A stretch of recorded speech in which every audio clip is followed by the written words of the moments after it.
Universidad del Valle de Guatemala. Excelencia que trasciende. Buenas tardes a todos. Antes de nada, gracias a nuestros invitados por su asistencia.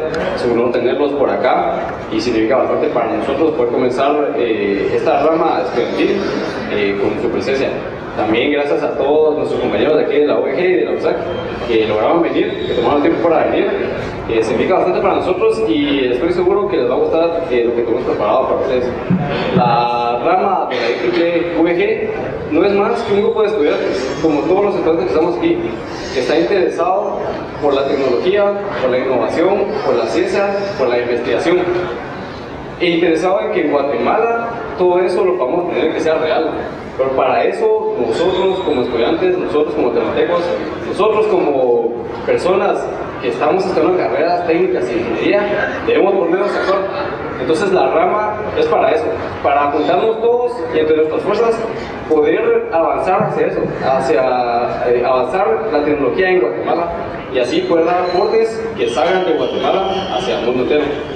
La rama estudiantil hoy está inaugurada, está formada por 13 miembros y oficialmente ante todo el mundo nosotros somos parte de la IEEE y parte de los científicos e ingenieros que vamos a cambiar la historia de la tecnología y la historia de la humanidad. Bueno, con esto quisiera ahora dejar nuevamente la palabra al ingeniero Burmester, sin antes dejar de decirles que les agradecemos mucho por su tiempo, por estar aquí y que esperamos que disfruten la actividad. Muchas gracias, ingeniero.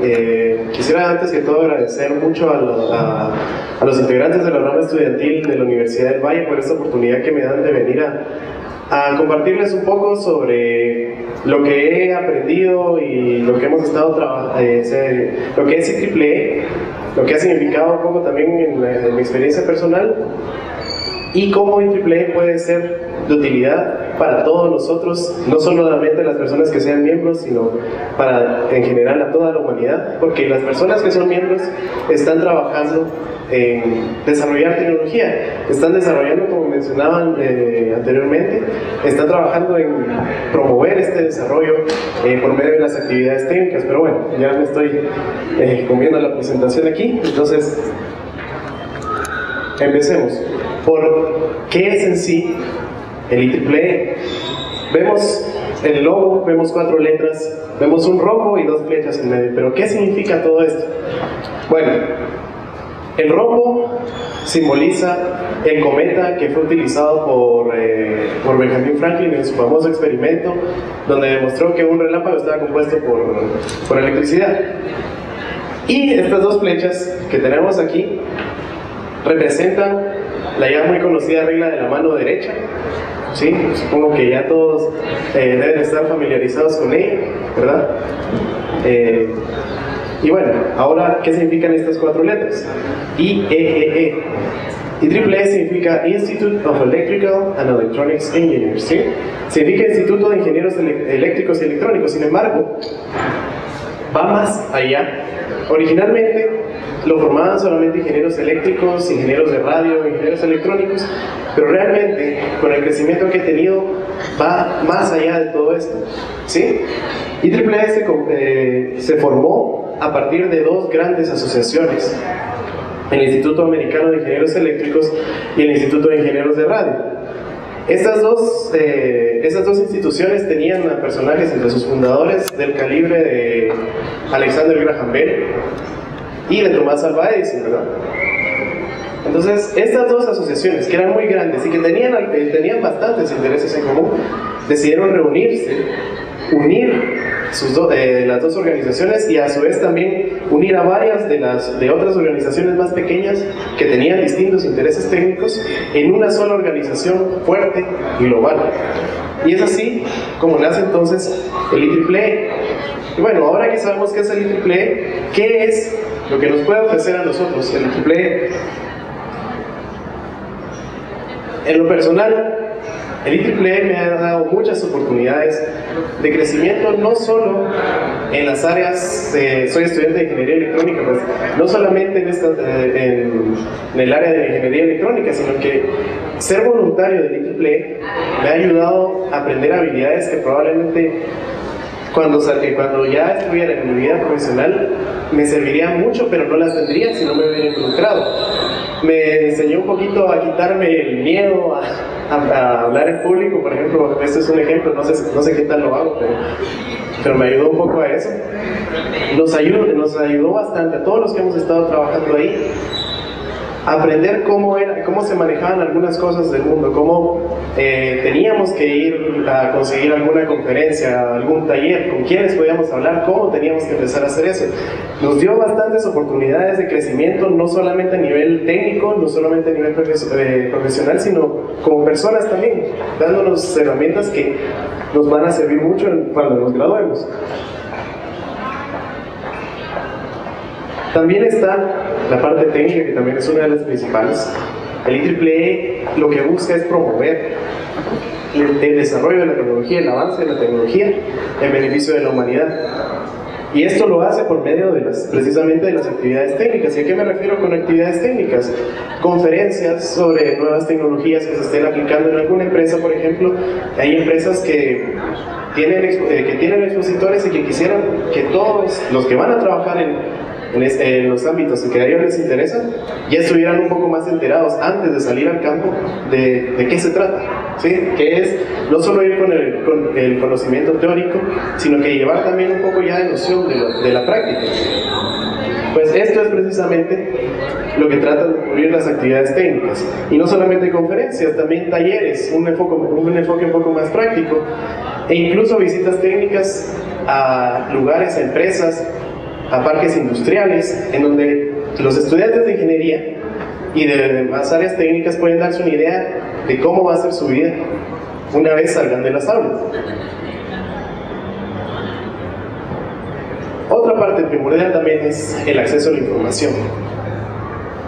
El IEEE proporciona mucha información recopilada de papers, de journals que se han publicado a lo largo de los años de su existencia por los mismos miembros. Es decir, los miembros han aprendido gracias a la documentación que el IEEE les ha proporcionado y han creado más, allá han escrito más. Y es de esa forma en la que se ha promovido también que vaya avanzando la tecnología, abriendo las puertas para que la gente pueda tener conciencia de qué es lo que se está haciendo en el mundo, qué es lo que se está haciendo en otros países, no solo quedarse encerrado uno en su burbuja, no solo porque aquí en Guatemala no está tan fuerte tal vez la parte de automatización, todavía vamos a dejar de intentar abrir más el campo, ¿verdad? No solo porque hay algo que todavía no está aquí, vamos a decir, bueno, entonces como no está eso voy a tener que dedicarme, no. Es cuestión de si no está, yo lo traigo, yo lo hago, ¿sí?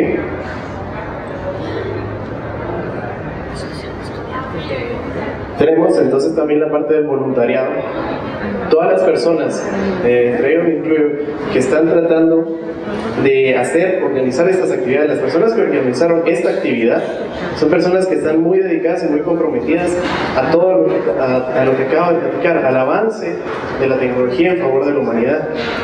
Y yo quisiera que, por favor, más personas, si hay alguien aquí presente que todavía no se ha convencido, se acerque a estas personas que ya están trabajando en ello, se enteren de qué están haciendo y se involucren, porque cuesta muchas veces encontrar a varios voluntarios y que estén dispuestos a hacer las cosas que hay que hacer para organizar este tipo de actividades.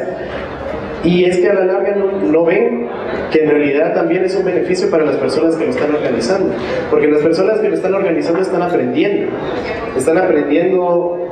cómo organizar eventos, cómo administrar ciertas cosas, cómo ser líderes. Entonces tiene un gran beneficio ser un voluntario dentro del marco del IEEE también. Y algo que también en lo personal lo he experimentado mucho, es el networking, ¿sí? Hacer contactos, tener redes de contactos, no solo aquí, sino en varias partes del mundo, ¿sí? Uno, por medio de las plataformas del IEEE, puede comunicarse con gente que está muy lejos, pero que está muy interesada en los mismos campos que uno mismo, ¿sí? sin importar la distancia que hay, porque ahora con las tecnologías de la información tan avanzadas como están, ya no existen las fronteras para la información, para el intercambio de ideas, para el intercambio de información, ya no existen las fronteras. Y el IEEE también ayuda mucho a facilitar esto, porque la gente cuando se siente parte de una comunidad, de una misma institución, siempre está más dispuesta a echarle una mano a alguien de afuera. En fin, ¿qué entonces en resumen me tiene de beneficio a mí ser miembro del IEEE? Van a tener acceso, como les dije, a información técnica de lo último que hay de información técnica, lo más alto. Van a tener la oportunidad de conocer a mucha gente, ¿sí?, que va a estar muy interesada en los proyectos y en lo que ustedes deseen hacer, y van a poder también devolver algo a su comunidad siendo voluntarios y ayudar a los que vienen detrás a ser cada vez mejores profesionales. Muy buena tarde a todos, gracias a la presencia, gracias a la colaboración de todos. Es para mí pues bien grato estar aquí de regreso. Les comentaba hace un momentito que, como una pequeña anécdota, yo me hice miembro de IEEE en el año de 1991. Soy graduado de la Universidad de San Carlos, pero me hice miembro aquí en la del Valle, porque mi primer año pues lo pasé aquí en esta universidad. Entonces es una pequeña anécdota que les comento nada más. Básicamente a lo que dijo Víctor pues no me queda mucho que agregar, solo quiero ponerles dos puntos de vista. Si lo quieren ver de un punto de vista de crecimiento, la IEEE es para estas personas que no tienen miedo de colaborar, de exponer su trabajo, de realmente pues de encerrarlo. Para mí, el que comparte sus conocimientos pues es una persona que se va haciendo más grande. Si yo tengo miedo de compartir mis conocimientos, pues posiblemente no sea el mejor lugar para mí. Ahora, si lo quieren ver de un punto de vista un poco más egoísta, yo qué hay para mí en IEEE y demás. Bueno, si se sienten una persona capaz, dispuesta a hacer cambios y demás, a ser innovadores, IEEE es la mejor herramienta para la gente que está en las áreas tecnológicas para ponerse en el mapa. Eso es básicamente, me quiero poner en el mapa. Y una de las tareas que nosotros, o por lo menos yo, quiero llevar como presidente de la parte profesional, es poner a Guatemala, IEEE, en el mapa de nuevo. En algún momento pues me dirán, bueno, ¿y cuándo estuvo en el mapa? Estuvo en el mapa. Ahora, actualmente no lo estamos, y el mapa realmente tiene que ver con la parte de papers, con la parte de trabajos, con la parte de innovaciones, y todo tiene que ver con la parte de publicaciones. ¿Qué ha publicado últimamente IEEE Guatemala a nivel mundial? ¿Alguien que me ayude ahí? Bueno, no me atrevo a decir nada porque tampoco he estado buscando así en los análisis, pero realmente si es algo ha sido muy poco. La idea de nosotros es involucrar desde estudiantes a la gente para los papers. De hecho, como un anuncio, les comento que del 13 al 16 de noviembre vamos a tener el evento más grande de profesionales de Centroamérica y Panamá, aquí en Guatemala, 13 al 16 de noviembre, y en junio vamos a tener un concurso de papers a nivel estudiantil, y los dos mejores papers les vamos a dar la oportunidad de presentar sus papers como conferencistas en el evento de Concapam, con todos los gastos pagados y demás, para que no haya ningún problema. Viaja hasta Guatemala. Pero bueno, no me resta más que decirles pues que les agradezco mucho a la gente de la del Valle, a la gente de la San Carlos, que también le reconozco el apoyo que le dieron a ellos, y por favor echemos para adelante. Realmente pues para mí pues es una satisfacción doble. Por favor, tanto Galileo, del Valle, Universidad de San Carlos, trabajemos en conjunto, unamos fuerzas, juntos somos más, y siendo más pues quizá por lo menos ya, si no somos tan buenos, por lo menos intimidamos, ¿verdad? Entonces desde ya pues les invito a que unamos esfuerzos para nuestros eventos. Van a haber eventos que obviamente son de categoría local, van a haber eventos en los cuales yo creo que podemos dotarle más. Y hoy es el día, realmente pues afortunadamente pues tenemos un buen aliento a nivel financiero, entonces tomémoslo como estudiantes, ¿verdad? Eso está ahí para que ustedes hagan actividades que valgan la pena, pero hagámoslas, ¿verdad? Ok, entonces solo me queda restarles decirles, pues damos por inaugurado pues con un gran aplauso la rama de IEEE, sección Universidad del Valle. And I moved here, and currently I'm setting up a business soon, consulting on design and doing my artwork as well. So I'm in the process of finding space and finding the contacts and setting up here. And as I mentioned, no Spanish yet, but I'm working on that. But what we're here today is to talk about design for emerging technologies. The school I went to was the School of the Art Institute of Chicago. It's a 150-year-old art school. And they teach sculpture, they teach painting. And that's their main focus. That's what they're known for, is teaching painting. But they also have a design department that teaches architecture, object design, similar to product design. And they also have a program in the arts program called Art and Technology. So anybody making art with computers, with motors, you plug it in, does it move? There's a whole field of art around making art with technology. And my program sits in the middle of all of those. So I work with the designers, I work with the technology, I have to deal with all the professors that only want to make art and explain design to them. And I have to talk to people that only like technology and don't know about design. So that's what Design for Emerging Technologies is. This is the program. It's a virtual program between design and art with technology.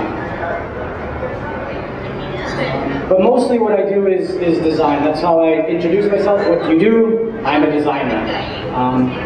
So we're going to talk a little bit about design and some of the definitions that already exist for design. Lots of people are designers. Like there's many, many definitions, and they're getting kind of blurry. My background is in industrial design, but there's graphic designers, architects are designers, right? Designing of computer components, engineers are designers. And there are many definitions of design. And I'm going to go through a couple facets that I've experienced. The first one being product design. This is what we generally know of as product design. Excuse me.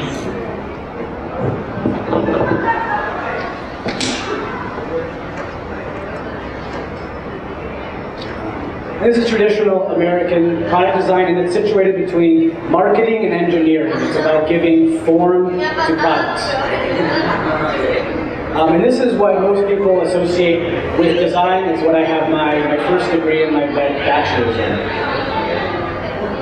For others, design is more of an applied art, and it's much similar to fashion and architecture.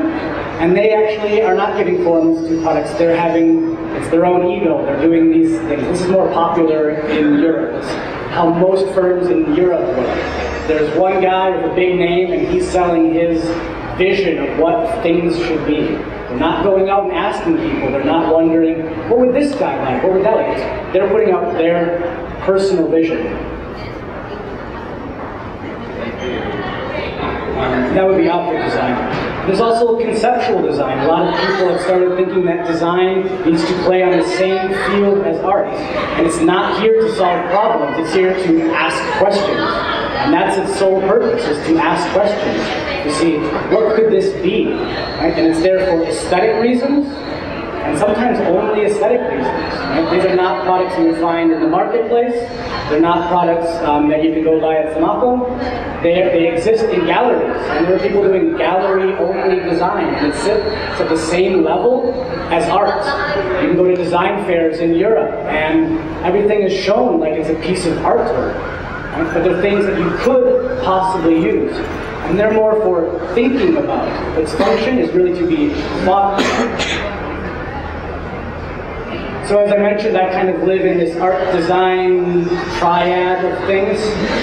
And then I also have these three ideologies bouncing around. So this is the kind of things that are bouncing around in my head. Who are having these discussions between object design and product design? There's the designers arguing about who owns the word design. Right? And then in the middle of that, I'm thinking about technology and what artists are doing as well. So in a sort of Venn E diagram. This is generally where I live and where I work. So I'm going to go through the three different kind of subjects I work in, one of them being product design or product innovation. Most people switch to saying product design to product innovation, so making new products. And the design I worked in was mostly to do with technology.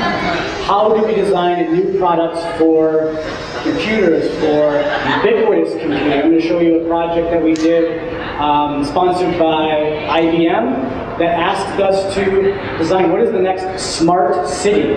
And that's the way IBM is branding their new market. They've been selling computers in boxes for years. Now they think computers are going to be distributed in the world. But they don't know what the products are to sell yet. So they come to design schools and ask us, what could these possible products be?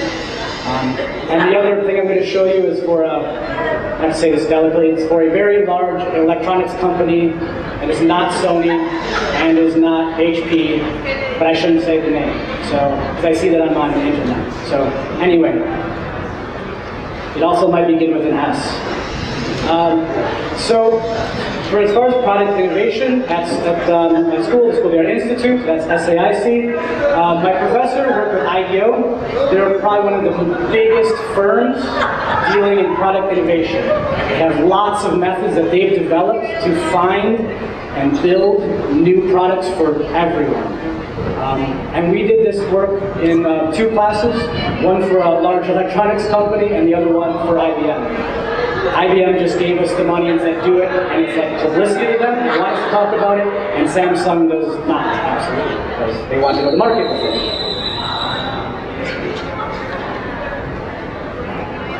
So I'm going to do a brief overview of the process, and this has been referred to as an innovation methodology, it's been referred to as the IDEO methodology, as a consulting methodology. But they do a lot of front-end observational research. And what they're trying to avoid is Homer Simpson. If you ask Homer Simpson what he wants everything. He wants, I don't know what he all has on the thing. He wants all the bells and whistles and a bubble car. But the reason we go out and we do observation at the very beginning of this process, when we do design research, is because people literally don't know what they want. You ask somebody what they want, and they want it faster, cheaper, maybe cooler, and they don't know what that means, and that's about it. They don't know their own motivations of why they use the things they do, what are the behaviors they actually exhibit that these new products could possibly interact with. So the basic steps of this process is empathy, really understanding the user, observation, understanding their behaviors, what do they do. People do really, really strange things. If you just watch them, they will prop things up and do very strange things, and you ask them why, and they go, oh, because of this thing over here, and you would never know that until you observe them and start asking. And we take this empathy and these observations and we bring it into the studio and we use synthesis. We break them down. There's a little methodology that I'll show of breaking down all these observations and finding something useful out of them. And we put that into a brainstorming, which we all know exactly what brainstorming is, to generate lots and lots of ideas, and then we start prototyping, iterative prototyping. And these are usually just to have a conversation. They're not working. I've never written a piece of code for anything I'm going to show you. Like most of these presentations were built in Keynote. Right? They only look like models, right? I haven't written any code. So during the empathy phase, you go out and you start asking questions to the people who will really be using them. In this case, we were working on a product for teens to collaborate, and we interviewed 30-some teenagers about how they collaborate. What do you do when you start a project in school? And the teacher says, okay, now we're going to have a group project. What happens?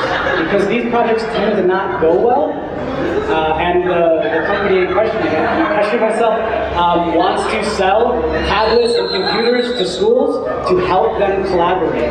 Collaboration was defined by someone up in the US as one of the 5 major skills of the 21st century, and this company wants wants to go after that market, saying, hey, this tool that we can sell you helps them do that. So you go and you ask interesting questions until you find something. And this person, Sarah, actually said, never be partners with your friends. Nobody wants to be told they are bad at something.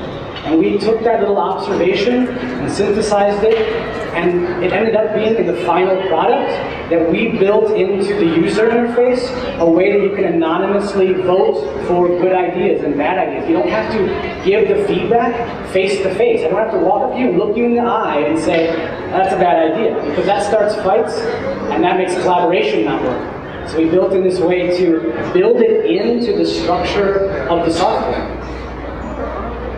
And you go out and you observe in the field, find how people really behave, and ask them why they do this or how they learned that.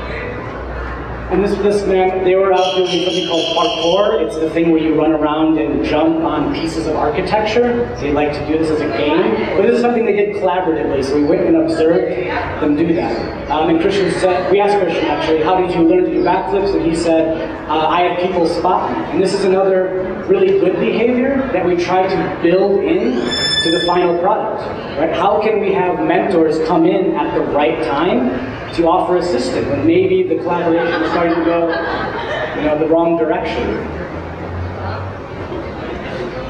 And you also observe all the actions, the environments, the interactions, the objects, right? Your piece of software is not going to exist in its bubble. You're going to go to it for a reason, to do something. It's going to sit on something else and have a camera in it. It's going to have to interact with all of the other actors that are out there. So we went out and observed, and I sat and watched 2 hours of a high school football practice to see how teams work. And we found out that having the structure of a really good team sport with a hierarchy was more beneficial. That they need some structure. That you can't just go, hey, have a collaborative project. You'll get lost right away. You have to give the groundwork. These are the base rules. That's another thing we try to fold in. So all these observations we bring into the studio. You might have seen images like in the background at other consultancies, lots of post-it notes. Consultancies love post-it notes. You bring in all these observations and you start collecting them. You find themes. In this case, we actually found a chronological order of the different ways that collaborations find. There's picking the group, there's interacting in the group, there's presenting the work.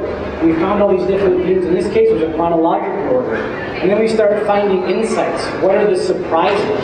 Like the thing that Sarah said at the beginning was a surprise to us. And you take those, and you start finding the areas for growth or change. Right? If somebody's already doing it, we're not going to do that. Or we bring it into the project, but we don't make it the headline. That's not why we did it. We just keep it good. And these design opportunities, we write as how might we statements. How might we make a better X for Y to help them perform this exact behavior? They're very exact statements, and they're generative. So these are going to go directly into the brainstorming. And brainstorming is a lot of ideas being thrown out, but in our case, you throw out tons of ideas, and you throw out really, really bad ideas so people can build off their other ideas. In one case, we had some undergraduate sketching ideas where he was going to genetically modify birds to do something. Like it's a crazy dumb idea, but then somebody had a better idea off of it. Right? So you throw out tons and tons of ideas. And those actually get edited out in a different process, which I don't need to mention. So it's great to have tons of bad ideas. It's a really quite fun process. And then you start prototyping. Right, we all know prototypes, and prototypes we build for many reasons, which I'm probably not saying we can do at this point, but they're fast and they're cheap and they're made to communicate. They are only tools for learning. Right? They're very rarely the beautiful final thing. They're usually some way to explore a thing. What if I did this here? No, find it out, right? And do it really fast and really dirty. And most designers also are littered with prototypes from all different phases, usually really, really low fidelity ones. So, and one of the prototyping tools we use a lot is called a storyboard. And it's a storyboard just like they use in cinema, right? If you're going to make a film, you need how the story goes and all the shots in it. So it's a chronological story of who all the actors are, what are the objects doing, and why. And this is the actual storyboard for this one program, and it's really low fidelity. It's Sharpie and 8.5 by 11 paper because they got thrown away. We threw away tons of them. This happens just to be the first one, and this is really low fidelity. But we took something just slightly better than this and showed it to real students. We took it and go, this is what happens first. Put down the paper. This is what happens next, and you can give people a feel for what the product could be, even in this really, really low fidelity, before we've written any code, before our failures cost money. Right? We've paid for a ream of paper and some Sharpies at this point. Right? And so we asked students, and that changed exactly what we were putting into the program. We had a couple of features that people looked at us like, why would you do that? How would you think of that? Yeah, I don't do that. Okay. Right? And then we took that out of the project. And then we move on after these really low fidelity storyboards. The way we presented it, we actually made a keynote presentation and made every single slide. So this is what we introduced the application, and then we said this is exactly how we think it should work. It doesn't work, it only exists in Keynote, but we showed every single step of the process. If some button gets clicked, we show what it does and why. And then we zoom out and show what are people doing. This application actually existed across multiple screens, so we have to showcase that. We did about 300 slides in this whole story. It was almost an animation, right? You can see every single little step. Right? So you can flush out all the details. And you always keep coming back and showing the people. You never zoom into the program and keep that this is what this screen does, this is what this screen does. You don't live in the screen. You zoom out and tell people what are people's motivations for using this at the moment. Find out how they're going to use it next. It always exists in the story and in interactions with other people and other objects. And that was the project for the unnamed concept. We also did a project that I mentioned earlier for IBM. And what's running in the background is actually the presentation. I just took a video of it, and it's playing in the background. It's quite long, so I'm going to have to fast forward to it in a moment. But Apple came to us. I saw it on the screen. IBM came to the school. We have this much money, and we need students to figure out what a smart city could be. And they came to many engineering schools, and they also came to one design school because they wanted to know how people could behave. So we came at it from a behavioral standpoint, what people could want, what people could do, and then we built products afterwards. I'd like to say I know what the engineering schools did, but I don't because they were in different states, and we never really got to it. Oh, and we had a very nice write-up in Fast Company. It was really nice. So if you go on the web, there's an article in Fast Company about the project. And there's an awful picture of me.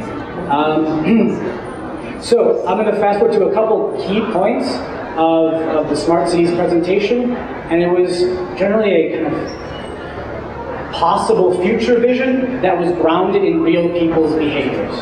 And the idea was to start talking about post-computer in a box living.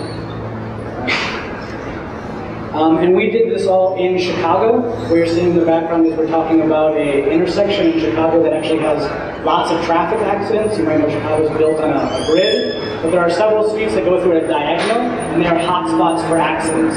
We know this because somebody built a Google Map mashup, just plotting all of the events that happened. Because he scraped the data and built this really nice map, and we pinpointed this is exactly where the problems are. So we looked at three different places. We looked at an intersection with people.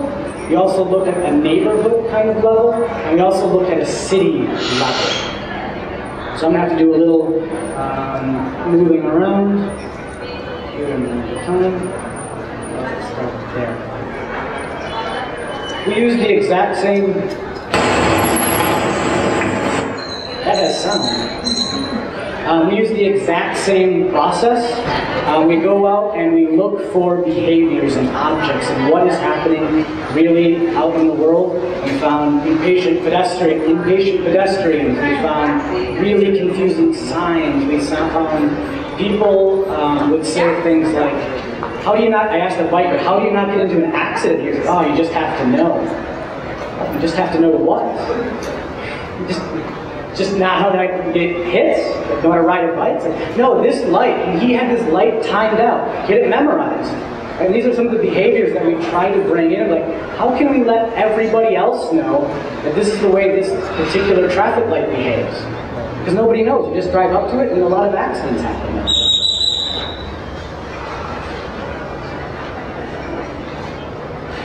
We also found a lot of trucks coming and parking. There's a lot of bars at this intersection. And a lot of people traffic, a lot of pedestrians.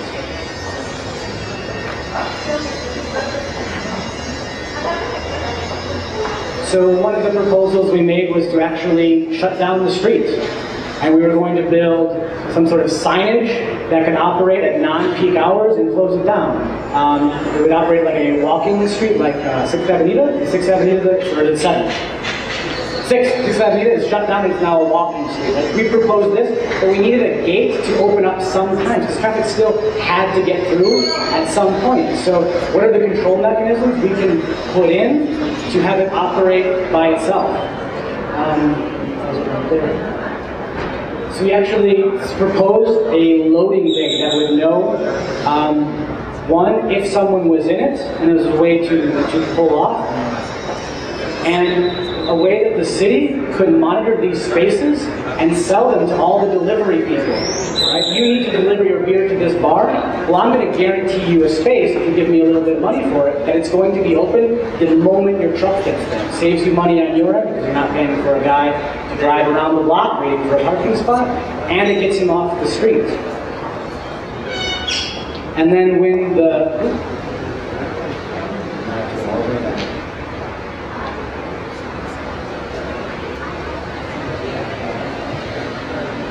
And we also proposed times when there was no slot, when there was no deliveries coming in, that this post, this smart post that we're calling, could change, and then actual residents could park there. There's a lot of parking problems in Chicago. We integrated an emergency call button. There was a large amount of thefts that we saw from the data we scraped. A taxi call button, that this could be linked into the taxi system. They're already very animated. But we could have the system right there on the ground so you don't pull out your phone. We also instituted a possible scramble crosswalk with special lights that would let everybody cross the street in the middle at the exact same time when there was no traffic.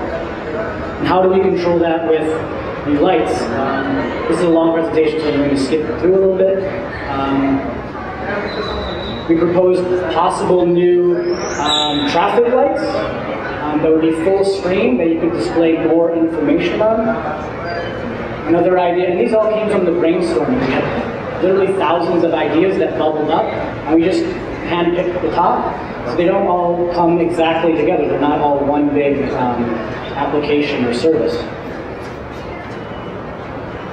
So we looked at the street level, and then we also looked at how accidents happen, and we proposed a system that could be instituted by the police. One of the problems we found is that if there's an accident in the intersection, it takes forever to clear everything out. So how can we expedite being able to get all the paperwork done? Who did what? Right? So we proposed a system that would tap into some local CCTV and feed this information to dispatch at the back, and someone could crunch the data before the police get there. So an accident happened, the call goes in, and you have 15 minutes to crunch data and figure out who did the wrong thing. Instead of waiting 15 minutes and letting the police get there, and then they have to ask somebody, and I don't know, he did it, he was, I don't like him, and they have an argument. The police could show up, look at this application and say, he did it, you have a ticket, let's go home. right? And that way we clear the intersection faster.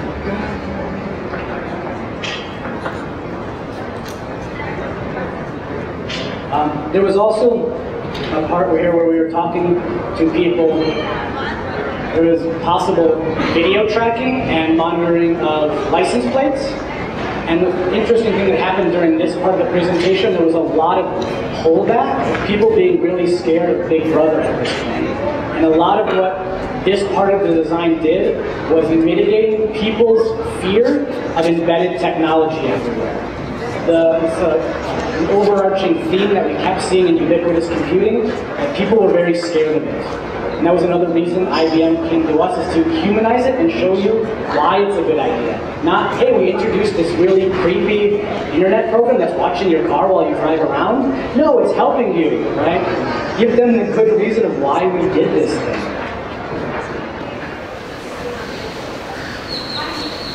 And that was the first part of the presentation, and we broke off after that. And then we came back and started talking about the city as a whole. And we were talking a minute ago about the Chicago Marathon. And the Chicago Marathon, although it was a wonderful event, shuts down the city.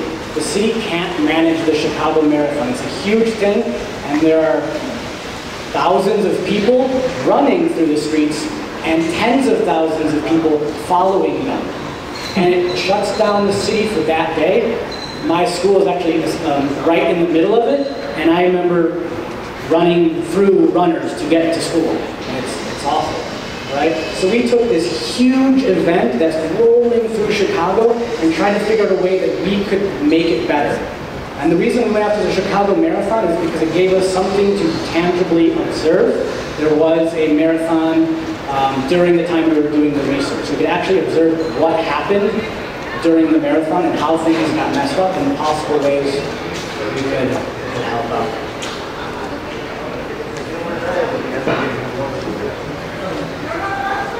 So one of the projects we proposed was to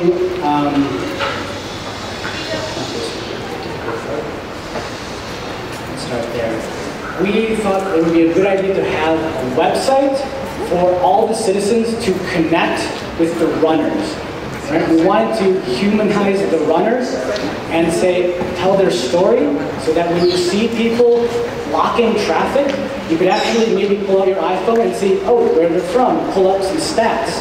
We found a little piece of technology called a bow code, which is like a light, little tiny dot that a normal camera can read, and then we could tag all of this information. And a lot of people run for charity. So this was an application that you could view who was running for what charity on the fly in the city, and maybe give them $2 while you're walking to get a coffee. And you could see what they're doing and get involved. We wanted to make sure that the citizenry wasn't just felt like, oh, the Chicago Marathon descended on me. No, it's an event that I can participate in. And I can see the interesting stories that are happening in the marathon. And we'd hope things like, oh, you can see, oh, look at that guy, he's not running very fast. Let me give him a few dollars for his charity, right? And maybe boost him a little bit. We also proposed some other things, like a different ending to the marathon.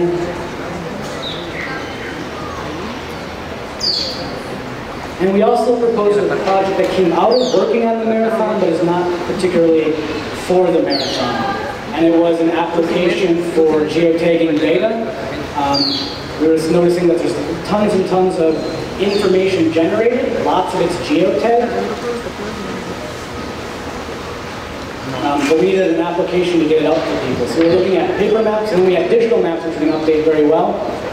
And then temporal data, like Waze has the traffic. This is all of the temporal data. But we wanted to take all of that, compress it, and add another layer to it, and that layer was the social layer. What are my friends doing in it? So a couple slides ago it showed MIT did a survey of cell phone traffic, and you can track where all the hot spots are. If all of a sudden there's a bunch of phone calls in this part of the city, we developed a piece of software that goes out and cross-references Twitter and this information and maybe makes a determination of what's going on. So it's a real live-time map of the activity of Chicago. Right? When I walk out of my door and I see that there's 30 people standing around staring, right? Did some bad event that just happened? Or when I walk down the street and I come across a huge new concert, I don't know what the concert is, I can pull this up and find out, oh, it's this concert, right? 85 people just tweeted it and it's been cross-referenced to this hotspot. So it's giving people social relevance to all this data. And this was fairly abstract, this last concept, but it was to give idea, like, maybe we think this is what people should be doing, and usually working on algorithms that can cross-reference these kinds of things. We made no pretense of saying that this is possible. We don't know, but we think this might be a good idea if it is. You tell us if it's possible, we'll come up with the idea. And that was the Living in a Smart Cities project for IBM. Now I'm going to make a detour, and I don't know if we should make a quick stop and ask any questions, or if we should save them all to the end, but I'm about to make a left-hand turn into a kind of different topic. Or we can all wait till the end and then pass around these wonderful microphones so I can actually hear you. We'll do that. So the other thing that topic I mentioned at the beginning was design objects. And this is just to give you an insight to what some other people are doing or thinking about design objects. Design objects exist more between the art and design realm. It tends to be not very technological. It tends to be more for domestic objects. If you ever pick up a fancy design book, they have like 30 chairs that are really cool looking. This is designed objects. Right? And they're talking about, it's more akin to fashion. Right? We see fashions come down the runway. We see products come down the runway in a very similar fashion. This is a kind of quirky product I made, or a quirky design object I made, and it's literally a stool with carved a cushion on it. And it's just meant to be quirky. That's its whole purpose, is to be kind of, wow, that's a really strange thing, living in my home. So there's a side of design that's really not worried about function. There's a side of design that's really involved in humor. Right? That thing made me laugh. That's really weird. Right? So a lot of designers have gotten, I don't want to say bored with functionality, but there's a whole level of all the other emotions that people go through, and that's how they interact. Some people are just very emotional, and that's how they interact with objects. Some people are looking for the exact function that they might need, others are not. And the last one, I'm going to talk about this conceptual design. I'm going to show two projects here, and these were more thoughts about what is going on. And for me, conceptual design, I look to art, I use design, and I also use technology. And it's more about question asking than question answering. So this function is here because I saw this behavior. This is me kind of scratching my head and thinking through an idea. And the question that usually is in my head is, how can computation change our aesthetic experience? How do we feel about the world now that computers are starting to become part of everything around us? How is it becoming part of the texture of the way we live? How is that changing our aesthetic experience? And this is what art mostly looks like. So this was a kind of basic prototype I built. And the question I was asking was, I build lots of form in the computer, and it looks very computery. And I wanted to find a way to put my hand in the computer and start sculpting. Or maybe even, not my hand, because that's how I make everything in the real world, but what can I now use as a tool to start modeling things. And what you're seeing here is actually me blowing on only a flex sensor at an array of 4 and controlling some directions. And then I run all of this through a program called Grasshopper. It's not code, it's actually visual, it's visual components. And I wanted to start sculpting things with my breath. If people can actually make things more than just with their hands or just with clicking a mouse, what kind of forms does it make? I don't know. So I had to build a little prototype that you saw a second ago to start figuring out what that could be. So literally I'm just blowing a surface right now, but this is my breath and the force coming from it controlling it. And on the tech side of it, it's just 4 bend sensors, 2 soft pots, an Arduino, the program Rhino, and a plugin for it called Grasshopper. So this is something that I literally cobbled together with some of the things I happen to know. Nobody really taught me Arduino programming, but Arduino is a wonderful little component that I can pull code off the web, tweak it a little bit for my purposes, and use it. So I built this in half a semester, and I brought it down with me to Guatemala and haven't actually had a chance to start playing with the next iteration of what this could be. But the idea is to eventually either 3D print something or have a CNC mill output a physical object again that has my gestures in it.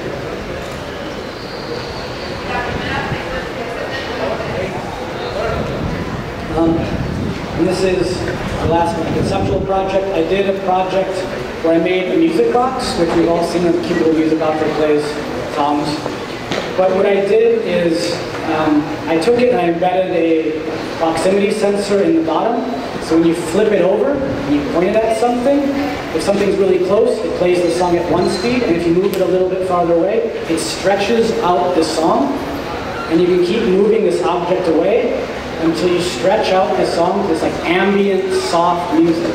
You can find all the little different places in the music that you wouldn't have heard playing it at full speed or really slow. You get to now explore this song by using another object to control the music that is coming out. And it's just a toy, right? I showed it at a design fair, and in only a prototype. I made 6 of them. And I'm going to play a little video and turn the sound back on.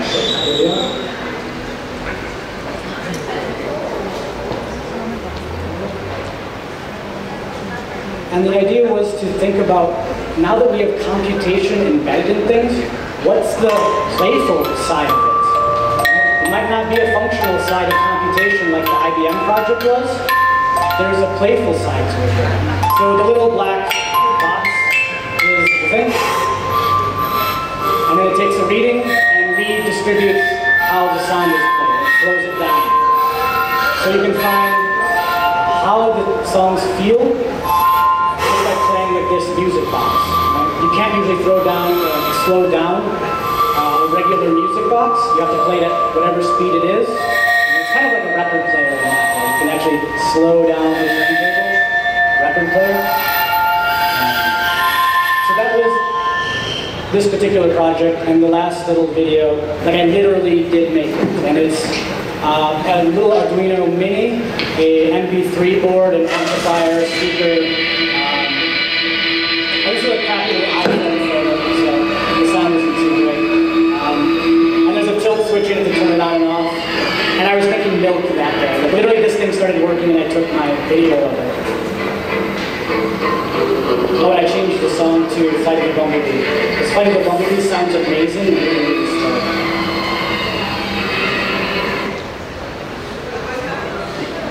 So, taking a step still farther away from design, as Carlos mentioned, there's a whole field of artists working with arts and technology. Many of them have no idea what they're doing. You say Ohm's Law and they go, what? And they go and make something. They really have no idea what they're doing. And neither do I for that matter. Making very amazing kinetic sculptures or interactive objects or video pieces. And at some point, if anybody wants to talk about it, there's a whole list of great artists out there. Just to mention one, there's a man, Stella, who has been making robotic prosthesis, like extra arms, and doing performances with them for about 15 years. And they're creepy, really creepy. But there's people out there experimenting with the aesthetics of technology. And it's a whole nice subsection of art. And this is the last project we're showing. It's just a kinetic sculpture, and it's these sort of tentacle forms. At that time, I've been looking a lot at minimal art, and I boiled down one of my projects to this tiny little form that was very soothing. The aesthetics of it I found very pleasing, and some version or another of this lived with me in my studio all the way through grad school, and I would sit and watch this little thing glow, and actually paste it to about the pace of, if you ever have an apple, the pace that it pulses, its light is about this pace, and it's incredibly soothing to watch. And people would come by and just stare at this thing, right? And just kind of get lost in it a little bit. And all it is 4 AC motors, cardboard, plywood, a cam, and a piece of string. It's incredibly simple materials, but this is a piece of sculpture I showed in Chicago. And that's about all I have to say about that. So we kind of started off at the very functional, let's do this for a company, let's sell things, all the way to kind of out there, what are sculptors doing right now. So once again, thank you so much to IEEE for inviting me out. It's nice to actually talk about this. I just finished grad school, so this is the first presentation I've ever given of my body of work. Universidad del Valle de Guatemala. Visita nuestra página web www.uvg.edu.gt.